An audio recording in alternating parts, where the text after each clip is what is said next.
pessoal, tudo bem com vocês? Na aula de hoje a gente vai falar um pouquinho sobre as duas primeiras LDBs que existiram no nosso país, a LDB de 1961 e a LDB de 1971.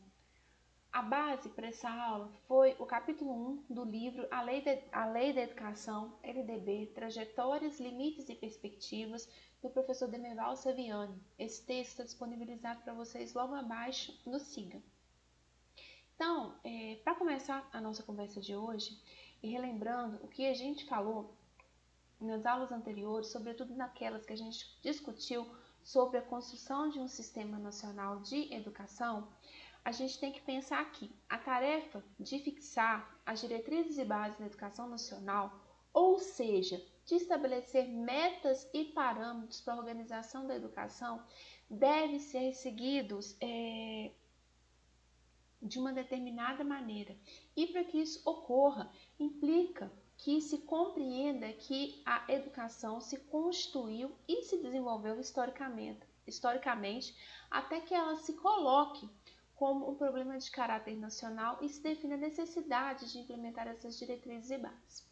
Então, o Saviani ele nos convida a pensar que quando a educação ela passa a se tornar objeto de interesse do público, o Estado ele é convidado a pensar e provê-la através da abertura e da manutenção de escolas. No Brasil, a gente pode falar que existem alguns elementos que contribuíram para a gente começar o debate sobre a definição de diretrizes e bases da educação nacional. Como já foi dito anteriormente, em 1930, o Getúlio Vargas cria o MESP, que é o Ministério da Educação e Saúde Pública, e a partir do momento que ele cria esse ministério, a educação ela passa a ser reconhecida no plano institucional e como algo que deve ser pensado como uma questão nacional. A reforma Francisco Campos, instituída no âmbito do governo de Vargas em 1931, ela aponta para a construção de um sistema nacional de ensino e a Constituição de 1934 ela é a pioneira. É ela que fala pela primeira vez sobre a competência da União, competência exclusiva da União em traçar e definir as diretrizes e bases da educação nacional. Quanto esse panorama que eu apresentei para vocês agora, ele não resultou exatamente numa LDB, mas culminou num Plano Nacional de Educação, mas esse Plano Nacional de Educação ele não chegou a ser implementado, porque ele foi apresentado às vésperas do golpe que implementou o Estado Novo e que inviabilizou a sua execução, tá? A Constituição de 1937, ao contrário da de 34, ela não fala em diretrizes e bases da educação nacional. No entanto, ela vai definir a competência exclusiva da União de fixar e determinar os quadros da educação, que é papel da União traçar diretrizes que devem obedecer os critérios de formação física, intelectual e moral da infância e da juventude. Depois disso, a gente tem a reforma do Gustavo Capanema, que foi implementada na forma de várias leis, que são as leis orgânicas do ensino, que foi uma série de decretos promulgados entre 1942 e 1946. Até aqui, a gente ainda não tem uma LDB. Quando a gente tem a queda do Estado Novo de Getúlio Vargas, a gente tem a promulgação da Constituição de 1946, essa Constituição ela vai definir a educação como direito de todos, ela vai colocar o ensino primário como obrigatório para todos e gratuito nas escolas públicas e ela vai determinar que a União fixe as diretrizes e bases da educação nacional. E essa determinação de tais critérios pela União era uma forma de tentar democratizar a educação pela universalização dessa educação primária, que era tomado como educação básica naquele período. Então, se iniciam os debates para a construção da nossa primeira LDB.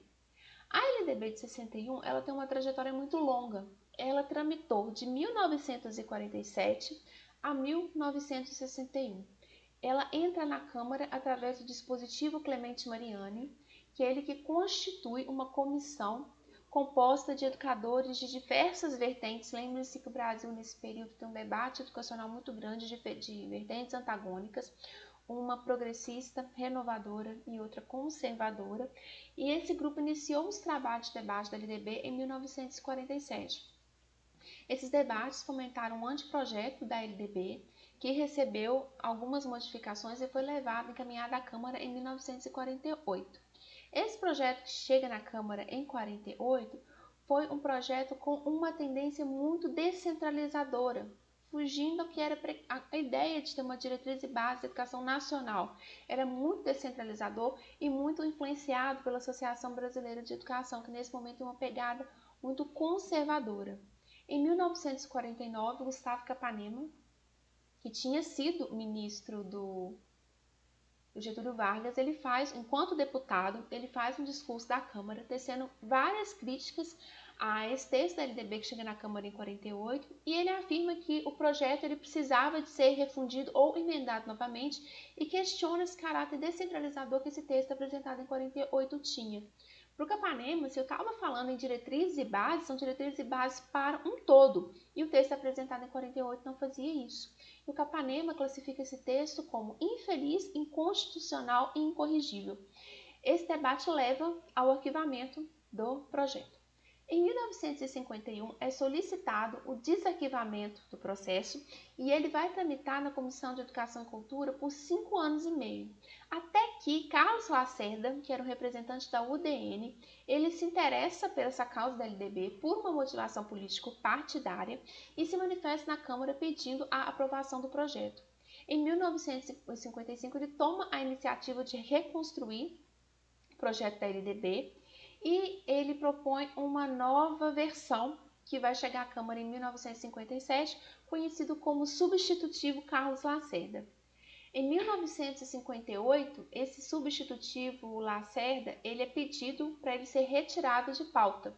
Por quê? Porque o substitutivo Lacerda, ele coloca, o texto desse substitutivo são conclusões do Terceiro Congresso Nacional dos Estabelecimentos Particulares de Ensino, que ocorreu em janeiro de 1948.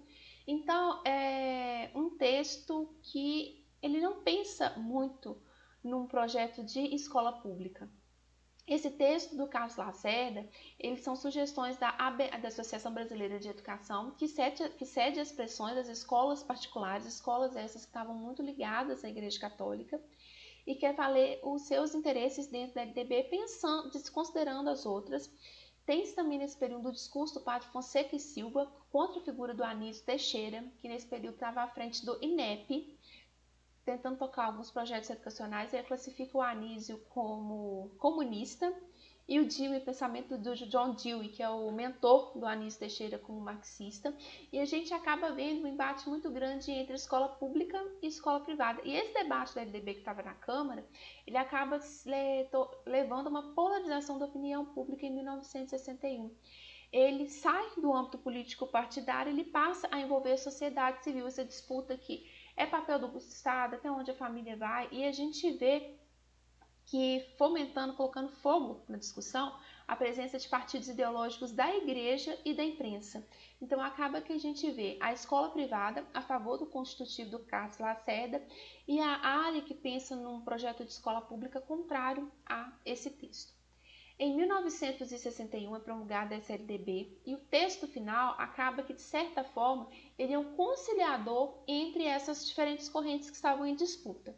Para vocês terem uma ideia, eu trouxe, baseado no texto que o Saviano apresenta esse exemplo, como que o texto foi mudando. O texto original do LDB, ele fala o seguinte: é responsabilidade do poder público instituir escola de todos os graus, garantindo a gratuidade imediata do ensino primário e a estendendo progressivamente aos graus ulteriores e mesmo às escolas privadas. Esse seria o texto original. No substitutivo do Carlos Lacerda, fala que a educação é direito da família, não passando a escola de prolongamento da própria instituição familiar. Ao Estado, cabe oferecer recursos para que a família possa desobrigar-se do encargo da educação. Enquanto no primeiro texto a gente vê a educação colocada como responsabilidade do poder público, no substitutivo do Carlos Lacerda a gente vê colocada como direito da família. O texto final do LDB de 61 ficou com a redação mais ou menos assim, que a família ela tem o direito de escolha sobre o tipo de educação que deve dar aos seus filhos, se ele vai para a escola, se vai ficar numa educação domiciliar, estabelecendo que o ensino é obrigação do dever público e livre à iniciativa privada, ou seja, o dever do poder público oferecer educação, mas se a iniciativa privada se sentir que tem as condições para prover esse ensino, ela também tem essa liberdade. Então, esse texto final da LDB, de certa forma, concilia a ideia do texto original quanto substitutivo do caso Lacerda. Quanto à estrutura do ensino, a LDB de 61 ela mantém a estrutura posta pela reforma do Gustavo Capanema. O que era a estrutura do Gustavo Capanema? A gente tinha um curso primário, que durava 4 anos.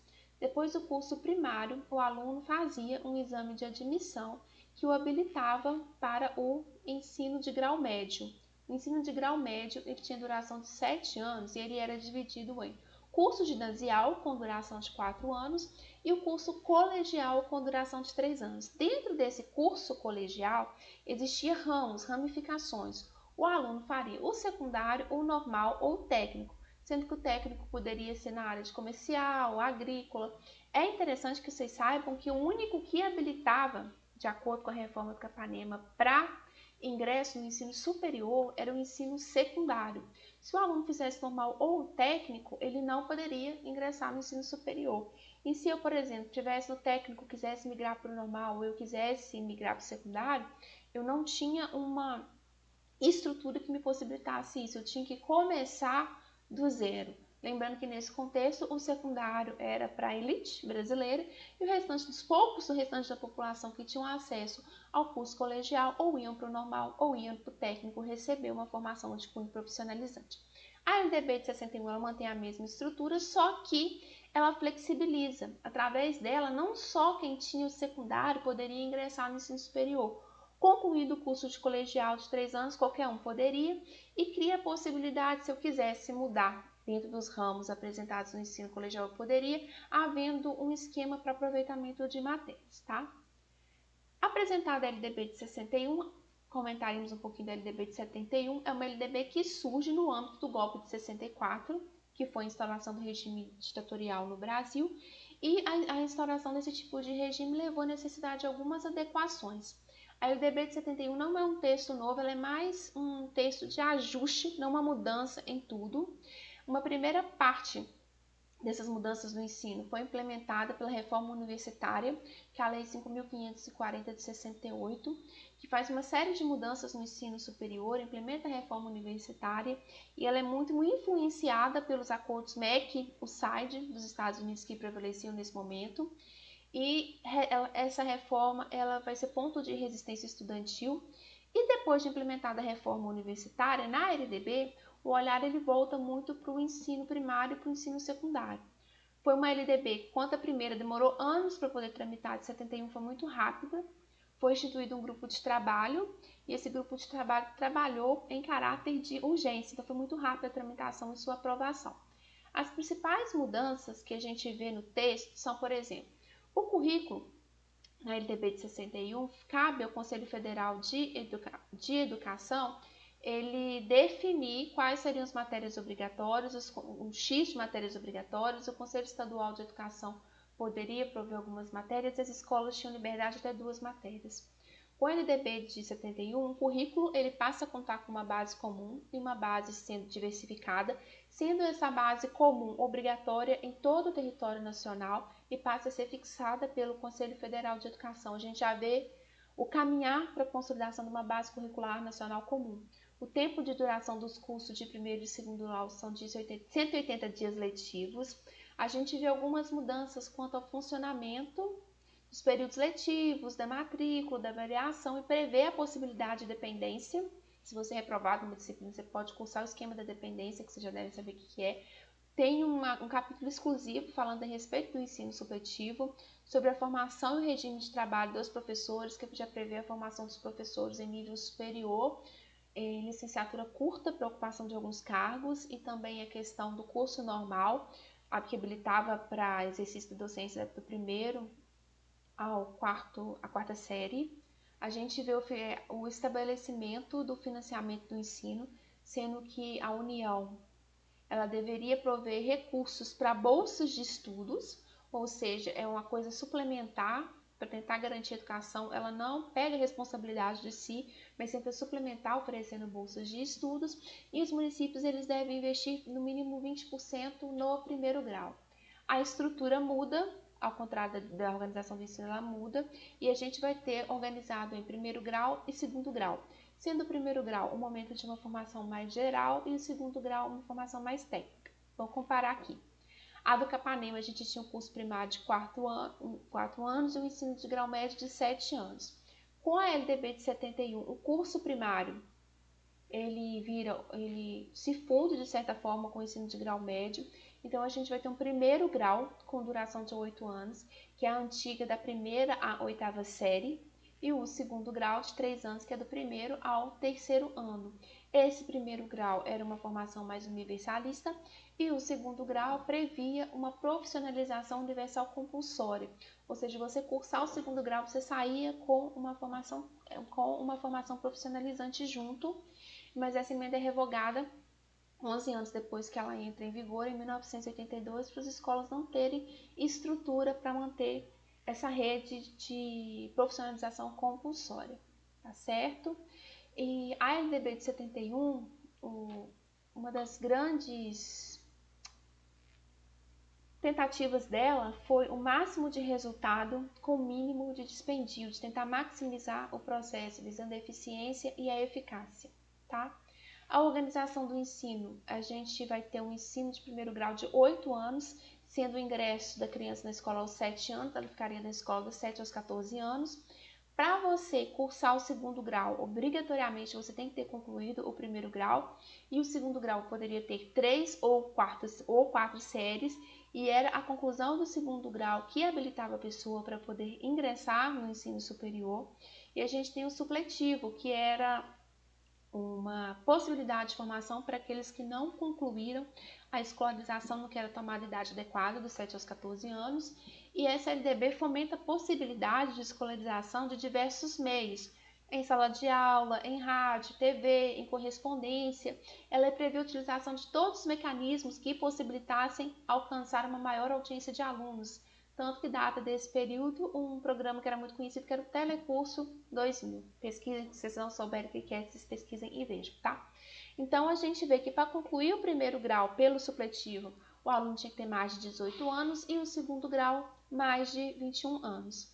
Então, gente, era isso que eu queria com vocês na aula de hoje, apresentar um pouquinho das duas leis de diretrizes e bases que antecedem a lei que está em vigor hoje, que é a de 1996. A gente viu que a de 61 ela teve uma tramitação muito longa e ela implementou algumas mudanças. Foi um texto conciliador, sendo que seu processo de tramitação na Câmara foi palco de disputas de diferentes projetos educacionais, e a LDB de 71 já foi uma LDB que foi aprovada muito rápido e que fez adequações ao ensino de acordo com os preceitos de um governo ditatorial que a gente tinha no vigor no Brasil. Então é isso, qualquer dúvida eu estou à disposição de vocês e até a nossa próxima aula.